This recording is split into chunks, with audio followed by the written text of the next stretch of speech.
Hello friends, कैसे हो आप सब लोग। कैसी है मेरी ब्रू आर्मी, कैसी इंजीनियर आर्मी। हाँ, काम कर रहे हो कि नहीं कर रहे हो। ठीक है, डे को वेस्ट तो नहीं कर रहे हो ना पूरे दिन को बस सोशल मीडिया और इधर उधर के जेई का एग्जाम होने वाला है कि नहीं होने वाला है, नीट का एग्जाम होने वाला है कि नहीं होने वाला है। ठीक है, कौन से सेलिब्रिटी को कोरोना हो गया, ठीक है, कौन से सेलिब्रिटी क्या कर रहा है, इन सब में अपने दिनों को वेस्ट नहीं करना है। ठीक है, उन्होंने अपने फील्ड के अंदर बहुत हार्डवर्क किया तब आज वो उस पोजीशन पर है, तो हम भी थोड़ा मेहनत कर ले। बिकॉज अपने भी कुछ ना कुछ एग्जाम है। जैसे मैं अपनी फील्ड की बात करूं तो मेरे भी एग्जाम है, ठीक है ना।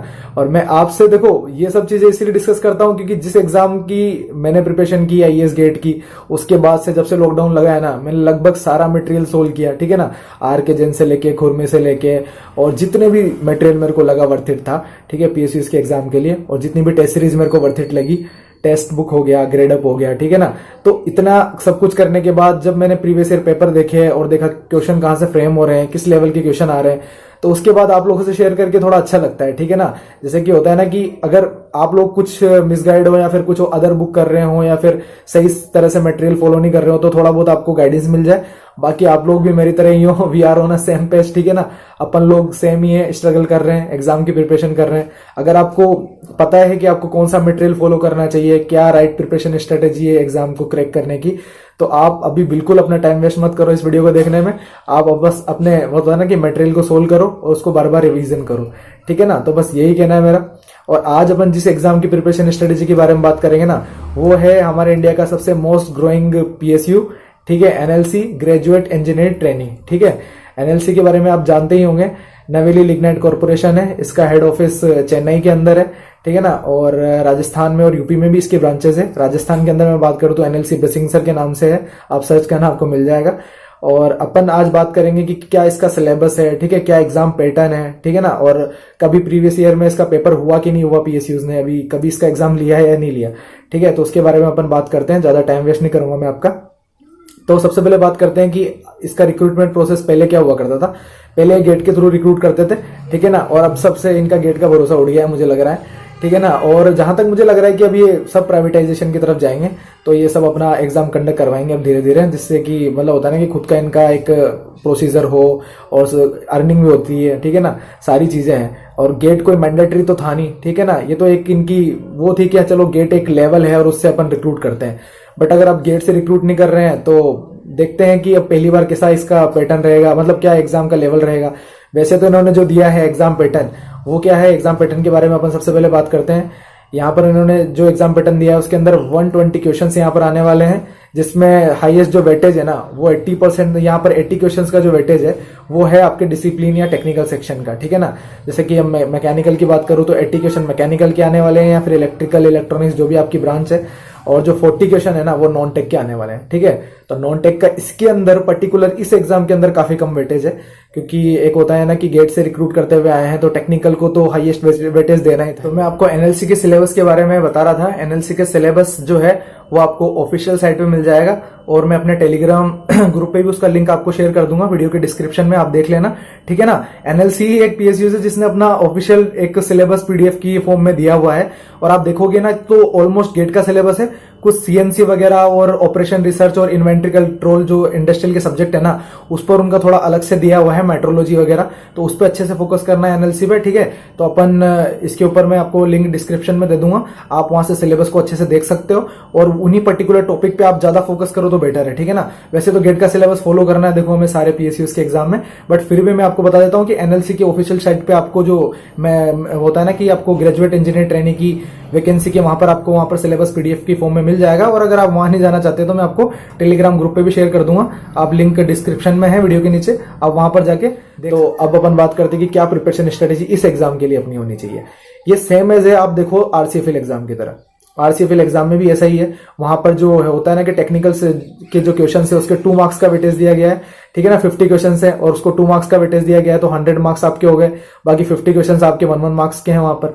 ठीक है ना, 100 क्वेश्चन आने, तो वहां पर 100 मार्क्स का आपका वेटेज टेक्निकल सेक्शन का है, तो यहाँ पर 120 में से 80 मार्क्स का वेटेज आपका टेक्निकल सेक्शन का है, यानी उससे भी ज्यादा वेटेज यहाँ पर टेक्निकल सेक्शन का है। तो और इसका आप पैकेज देखोगे ना, तो सबसे ज्यादा पैकेज अगर अपन जितने भी पीएसयू अभी रिक्रूट करने वाले हैं अगर अपन बात करें आरसीएफएल के बारे में, ठीक है, विजाग स्टील के बारे में और एनएलसी के बारे में, तो एनएलसी का सबसे हैंडसम पैकेज है, ठीक है। आप जानते हो 1 ईयर की प्रोबेशन के बाद इसका 12 लाख सीटीसी है, ठीक है ना, और काफी मोस्ट ग्रोइंग पीएसयूज है इसके अंदर, मतलब होता है ना कि पीआरपी भी काफी ज्यादा होता है, ठीक है ना, काफी प्रॉफिटेबल ये पीएसयूज है। और इसकी सब जगह मतलब होता है ना, लगभग हर स्टेट के अंदर आपको इसके प्लांट्स मिल जाएंगे, तो एक ज्वाइनिंग लोकेशन के बारे में भी कोई इशू नहीं होता है।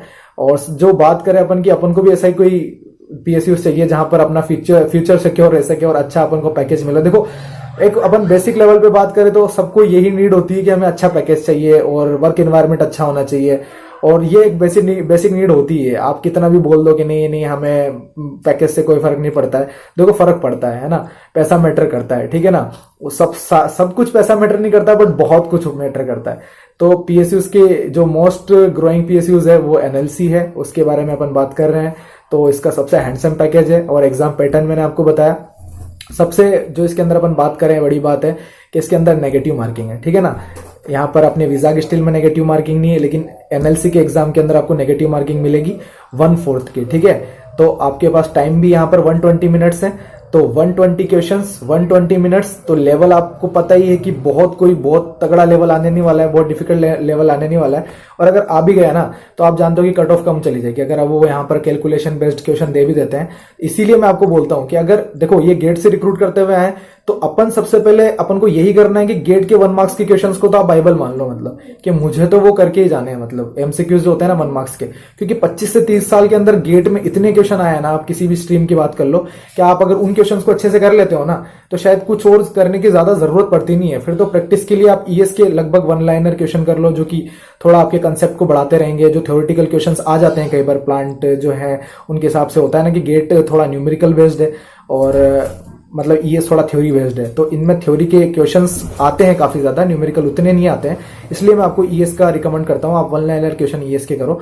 और इसके अलावा अगर टाइम है तो एसएससी जेई के क्वेश्चन प्रीवियस ईयर, ठीक है, टेक्निकल सेक्शन में, मतलब अपन को इस एग्जाम में टेक्निकल पे बहुत ज्यादा फोकस करना है, ठीक है ना। ऐसा नहीं कि नॉन टेक पे अपन फोकस करते रहे, नॉन टेक उतना वेटेज नहीं है। अगर आप देखो तो 10-10 क्वेश्चन आने वाले हैं, ठीक है, एप्टीट्यूड, रीजनिंग, इंग्लिश और जनरल अवेयरनेस के। तो 10 क्वेश्चन अगर अपन एप्टी रीजनिंग की बात करें तो आप 20 में से आराम से 15 से 20 के बीच में लाई कर जाओगे, 12 से 15 या 15 से 20, ठीक है, और वो करना भी पड़ेगा क्योंकि जरूरी भी है, ठीक है ना। उसके अलावा अगर अपन इंग्लिश की और जनरल अवेयरनेस की बात करें ना तो इंग्लिश अपन को पढ़नी पड़ेगी, लेकिन हाँ उतना अगर आप फोकस न करो तब भी चलेगा। अगर आपको बेसिक नॉलेज है तो भी अपन जानते हैं कि 10 में से अपन 5-6 क्वेश्चन राइट कर ही देते हैं, ठीक है ना। 10 में से 10 तो पढ़कर भी नहीं होते हैं, बट हाँ 4-5 क्वेश्चन तो वैसे भी राइट हो जाते हैं। अगर आप अभी जिस भी सिचुएशन में हो उस भी लेवल पे अगर आप पेपर दे दो ना तो एरर अगर आप फाइंड आउट कर ही लेते हो क्वेश्चंस में, ज्यादा कोई बहुत हार्ड एंड टफ रूल वहां पर लगाने नहीं पड़ते हैं, कोई कंसेप्ट नहीं होता है, बस एक बेसिक लेवल की एक होती है ना एरर वगैरह या फिर प्रीपोजिशन वगैरह या फिर पैसेज वगैरह आएंगे, ठीक है ना। और जनरल अवेयरनेस अगर आप जितनी आपकी श्रद्धा हो उस हिसाब से आप पढ़ सको, बट ज्यादा फोकस अपन को टेक्निकल पे करना है क्योंकि नेगेटिव मार्किंग है। और अगर आप 80 में से ना अराउंड 60-70 क्वेश्चन राइट कर देते हो, मतलब मैं आपको बता रहा हूं, और 60 से 70 के बीच में यहां राइट कर देते हो और उधर 40 में से अगर आप 25 से 30 भी ले आते हो ना तो 100 मार्क्स से अगर आप टच हो जाते हो या क्रॉस कर जाते हो ना तो उतनी कट ऑफ से ज्यादा नहीं जाने वाली, ठीक है ना। नेगेटिव मार्किंग जिस पेपर में होती है ना वहां पर बच्चा फंसता ही है लूप में, आप जानते हो वो एक होता ही है ग्रीडी नेचर अपना कि अपन को सारे क्वेश्चन अटेम्प्ट करने हैं और उसी लेवल में वो फंस जाता है। तो अपन को पढ़ के जाना है, टेक्निकल सेक्शन पे ज्यादा फोकस करना है एनएलसी के एग्जाम में, जिससे कि अपना जो 80 क्वेश्चन का जो यहाँ पर वो है सबसे ज्यादा वेटेज है टेक्निकल का, उसको अपन अच्छे से कमांड कर सके और अच्छे से अच्छे नंबर होते हैं ना कि वहां टेक्निकल में अपन स्कोर कर ले, ठीक है, ज्यादा जरूरत पड़े नहीं। और उसके बाद की अपन बात करें एग्जाम पैटर्न के बारे में बात कर रहे हैं अभी तक तो, कि इसके बाद क्या होने वाला है, रिटर्न हो गया अपना, ठीक है। क्लियरली मेंशन है कि 50% मार्क्स मिनिमम क्वालिफाइंग आपको नेसेसरी है रिटर्न के अंदर लेके आना। कोई सेक्शन वाइज इसके अंदर आपके मिनिमम क्वालिफाइंग मार्क्स नहीं रखे हुए हैं, मतलब 120 मार्क्स का पेपर है ना तो 60 से कम तो वो आपको लेंगे भी नहीं, भले कितना भी टफ पेपर दे दे, ठीक है। 60 तो मिनिमम क्वालिफाइंग मार्क्स है, ठीक है। और जनरल कैटेगरी के लिए और अदर ब्रांचेस के लिए शायद 40% होगा या 50% ही आई थिंक, ठीक है ना। और उसके बाद जो सिलेक्शन प्रोसीजर है वो यहाँ पर इंटरव्यू के लिए आपको सेलेक्ट करेंगे रिटर्न के बेसिस पे। और जो इंटरव्यू के अंदर में मैं आपको बता दूं वहां पर भी जनरल कैटेगरी के लिए मिनिमम क्वालिफाइंग मार्क्स 50% का वेटेज है, ठीक है। 50% मतलब मिनिमम क्वालिफाइंग मार्क्स है, वेटेज नहीं है, सॉरी, मिनिमम क्वालिफाइंग मार्क्स 50% आपको लेकर ही आने हैं। अगर आपको फाइनल मेरिट लिस्ट में जगह बनानी है तो आपके रिटर्न में कितने भी मार्क्स हो वो मैटर नहीं करता है, ठीक है। ये PSUs है ना। तो यहाँ पर आपको इंटरव्यू अच्छा देना पड़ेगा। जैसे गेट का स्कोर आपका कितना अच्छा है, कितने अच्छा हो, आपने देखा होगा कई बार टॉप 10 वाला भी PSUs की लिस्ट से बाहर हो जाता है। तो वही यहाँ पर सिनारियो है। अगर आपको बोलना नहीं आता है, आपका इंटरव्यू बहुत ही गंदा चला गया है ना, तो वहां पर सिलेक्शन नहीं होगा। तो उसकी भी आपको, वो तो बाद में अपन वीडियोस बनाते रहेंगे और सिलेक्शन होगा तो उसके बाद अपन सारी प्रिपरेशन स्ट्रेटेजी डिस्कस करेंगे, कैसे अपन को इंटरव्यू के लिए प्रिपेयर करना है। पहले रिटर्न पे फोकस करते हैं। तो 50% वहां पर जनरल के लिए जरूरी है और 40% यहाँ पर आपको मिनिमम क्वालिफाइंग मार्क्स लाना OBC और अदर कैटेगरी के लिए जरूरी है इंटरव्यू में, ठीक है। तो फाइनल मेरिट लिस्ट के अंदर जो रेशो रहेगा 80% आपका टेक्निकल, मतलब जो रिटर्न पेपर होने वाला है, सॉरी, उसका पूरे रिटर्न पेपर का रहेगा 80% वेटेज और 20% वेटेज आपका इंटरव्यू का रहेगा, ठीक है ना। तो ये वेटेज रहने वाला है। तो रिटर्न के अंदर ज्यादा फोकस करना है अपन को। इंटरव्यू के लिए अपन बाद में देंगे अपन को क्या अच्छे से रिसोर्सेज लेने हैं या फिर कहां से अपन को प्रिपेयर करना है। और तो इसकी एग्जाम प्रिपरेशन स्ट्रेटेजी में मैं आपको यही कहूंगा कि जितना हो सके ना आप टेक्निकल को घिस लो बस, ठीक है ना। जितना भी फॉर्मूला बुक हो सके, आपको जहां से भी अच्छे क्वेश्चन मिल सके, है ना, टेस्ट बुक वगैरह, ग्रेड अप वगैरह, जितनी भी आप टेस्ट सीरीज कर सको, अगर आपके पास टाइम हो तो पहले तो अपने कंसेप्ट क्लियर करो, ठीक है ना। क्योंकि इस एग्जाम के अंदर न्यूमेरिकल भी आएंगे, देखो, ठीक है ना। क्योंकि वेटेज 80 क्वेश्चंस का है तो न्यूमेरिकल आएंगे ही, आप जानते हो इस पेपर के अंदर काफी ज्यादा वेटेज यहाँ टेक्निकल का। और अगर ये पहली बार रिक्रूट कर रहा है तो हम लेवल के बारे में कुछ बोल नहीं सकते हैं, ठीक है ना। तो हर तरीके से प्रिपेयर रहना है अपन को कि कुछ भी लेवल आ सकता है यहाँ पर, लेकिन फिर भी अपन को गेट के, मतलब होता है ना कि 1 मार्क्स के क्वेश्चन तो करने ही है अच्छे से, और ES के 1 लाइनर क्वेश्चन, ठीक है। और नॉन टेक के लिए मैंने आपको हर बार मैं आपको बता ही देता हूँ, जो भी PSUs के एग्जाम की प्रिपरेशन स्ट्रेटेजी के बारे में बात करते हैं अपन, कि नॉन टेक के लिए आप इंग्लिश के लिए अगर आप ऑनलाइन पढ़ सके तो वहां से पढ़िए, या फिर मेरे पास जो बुक है मैं आपको रिव्यू दे चुका हूं, और अगर आप आगे कहेंगे तो उसका रिव्यू मैं और आपको दे दूंगा, ठीक है ना। KD कैंपस की नीतू मैम की बुक है मेरे पास, उसी से मैं पढ़ता हूँ, मुझे बहुत सही बुक लगती है वो, ठीक है ना। उसके अलावा नॉन टेक में ल्यूसेंट और मनोहर पांडे, बस मैंने लिमिटेड अपना ओरा बनाया हुआ है। इसके अलावा टेस्ट सीरीज में देता हूं ना, तो उनके क्वेश्चंस को मैं एक नोट डाउन कर लेता हूं जो मेरे मिस्टेक होती है। अपन एक सेपरेट वीडियो बनाएंगे उसके बारे में, क्योंकि मैं काफी लंबा वीडियो नहीं चाहता, ठीक है ना। आप लोग भी पढ़ाई कर रहे हैं, अपना टाइम वेस्ट नहीं करें, तो अपन जो कैसे टेस्ट सीरीज अटेम्प्ट करें और कौन से टेस्ट सीरीज आपके लिए बेनिफिशियल रहेगी उसके बारे में अपन आगे बात करेंगे। तो ये अपनी प्रिपरेशन स्ट्रेटेजी है, ठीक है ना। अब टेक्निकल पे आप ज्यादा फोकस करो इस एग्जाम के। अगर आप पर्टिकुलर, होता है ना कि अगर आपका, देखो 2-3-4 एग्जाम है PSUs के, और अगर आप पर्टिकुलर किसी 1-2 एग्जाम पे फोकस कर रहे हो ना, और आपका वो फोकस NLC है, तो आपको नॉन टेक पे उतना फोकस नहीं करना है। टेक्निकल पे अगर आपकी कमांड अच्छी है ना, तो आप इसको बहुत अच्छा करो, फिर नॉन टेक पे आप फोकस करो, ठीक है ना। और अगर आप टेक्निकल बहुत अच्छा नहीं है आपका, तो विजाग स्टील है, ठीक है, वहां 100 है दोनों का वेटेज, ठीक है। तो वहां पर आप अच्छा स्कोर कर सकते हो। जहां आपकी स्ट्रेंथ हो ना, आप वहां पर मतलब होता है ना कि वहां पर आप लगे रहो, ठीक है ना। सबका अपना अपना गोल होता है कि मेरा पर्टिकुलर ये एग्जाम मेरे को अच्छा से निकालना है, तो बस लगे रहो यार। मैं तो यही कहूंगा कि देखो बहुत टफ टाइम चल रहा है इस समय, जॉब नहीं है हम लोगों के पास, ठीक है ना। और यहाँ लोग प्रोटेस्ट कर रहे हैं कि एग्जाम ना हो, जबकि हम साला इंजीनियर्स ये सोच रहे हैं कि साला एग्जाम हो जाए किसी भी करके, हमें जॉब चाहिए।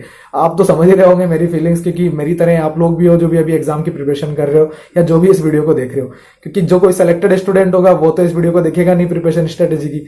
तो देखो अपनी प्रिपरेशन हमेशा अच्छे लेवल की रखो, टाइम कैसा भी आ जाए, एग्जाम कभी भी हो सकता है। तो हमें, मतलब होता है ना कि हमें प्रोटेस्ट वोटेस्ट वाली कंडीशन में नहीं आना है भाई लोगों, हमें अपने एग्जाम देना है और ज्वाइनिंग लेनी है भाई, ठीक है ना। हमें अब लगना है, सेट होना है, ठीक है ना।